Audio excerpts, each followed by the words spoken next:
యాకోబు ఏసావుల పునఃకలయిక కథ మనందరికీ తెలిసిందే. చాలా ఏళ్ల తర్వాత ఇద్దరు అన్నదమ్ములు కలుసుకుంటారు. అవును, అది చాలా భావోద్వేగమైన ఘట్టం.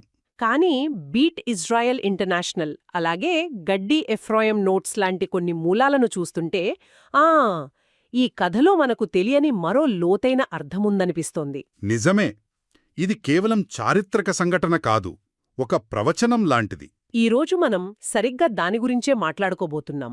యాకోబు చేసిన ఒక వాగ్దానంతో మొదలుపెట్టి అది ప్రపంచ విమోచనతో ఎలా ముడిపడి ఉందో చూద్దాం. తప్పకుండా. సరే, అయితే ఇక్కడ్నుంచే మొదలుపెడదాం.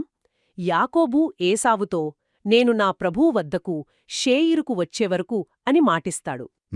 కాని అతను తన జీవితకాలంలో అసలు షేయిరుకు వెళ్లనేలేదు. ఎందుకని? ఆ మాట ఎందుకు నిలబెట్టుకోలేదు? ఇది చాలా కీలకమైన ప్రశ్న. ఎందుకంటే బీట్ ఇజ్రాయెల్ ఇంటర్నేషనల్ ప్రకారం ఇక్కడ షేయూరు అంటే కేవలం ఒక ఊరు కాదు.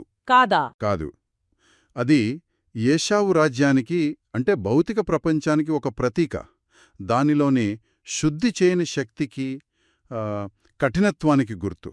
కఠినత్వమంటే హీబ్రూలో గొవురా అంటారు. అంటే తీర్పు, క్రమశిక్షణ, కొన్నిసార్లు మొండితనం. ఓ అలాగా. అందుకే యాకోబు ప్రయాణం భవిష్యత్తులో ఇజ్రాయెల్ జాతి కర్తవ్యాన్ని సూచిస్తుంది. అదేమిటది? ఈ ప్రపంచంలోని కఠినత్వాన్ని అంటే ఆ గొవరాను మాధుర్యంగా మార్చడం. అందుకే నా ప్రభు ముందుగా వెళ్లనివ్వండి అంటాడు. అంటే మొదట ఏషావు? అవును, మొదట ఏషావు. వారసులు భౌతిక ప్రపంచాన్ని, సామ్రాజ్యం, సాంకేతికత పరిపాలిస్తారు. యాకోబు ఆధ్యాత్మిక మార్గదర్శనం తర్వాతొస్తుంది. అంటే ఆ భవిష్యత్ కర్తవ్యం కోసం యాకోబు సిద్ధపడాలి. అది ముందు అతనొక పెద్ద వ్యక్తిగత పోరాటాన్ని ఎదుర్కోవలసొచ్చింది కదా. ఖచ్చితంగా. ఆ దేవదూతతో జరిగిన పోరాటం. దాని ఫలితంగానే అతనికా కుంటు వచ్చింది, అవునా? అవును, ఆ పోరాటం చాలా ముఖ్యం. రాత్రంతా పోరాడి గెలిచి ఇజ్రాయెల్ అనే కొత్త పేరు పొందుతాడు.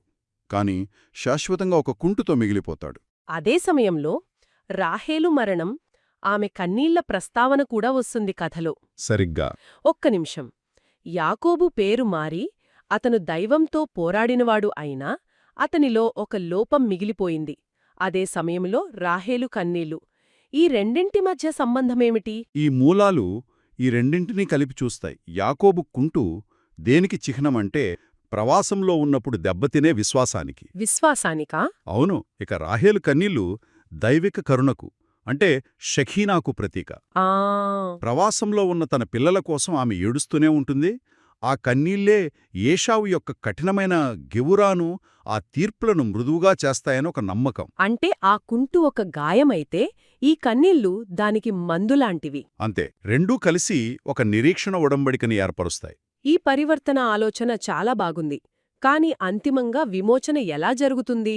ఇది ఆధిపత్యం గురించా లేక? కాదు, అస్సలు కాదు.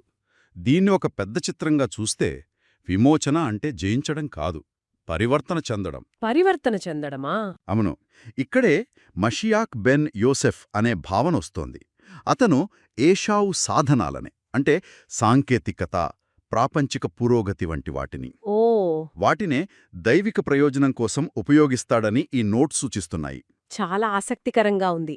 అంటే సాంకేతికత లేదా భౌతిక పురోగతి చెడ్డవి కావు, వాటిని ఉపయోగించే ఉద్దేశాన్ని బట్టి ఉంటుంది. అంటే షేయీరు, సియోను శత్రువులు కారా? చివరికి కాదు. అంతిమంగా అవి ఒకే కాంతి యొక్క జంట శిఖరాలుగా మారతాయి. ఒకటి శక్తి అయితే మరొకటి మార్గనిర్దేశం. ఈ కథను ఈ కోణంలో ఎప్పుడూ ఆలోచించలేదు. ఇది కేవలం ఇద్దరు అన్నదమ్ముల మధ్య సయోధ్య కాదు. ఇది మానవ చరిత్రలోని రెండు గొప్ప శక్తుల మధ్య సమన్వయం గురించిన కథలా ఉంది. అంటే ఆత్మ, పదార్థం ఒక్కటిగా మారడం. సరిగ్గాదే.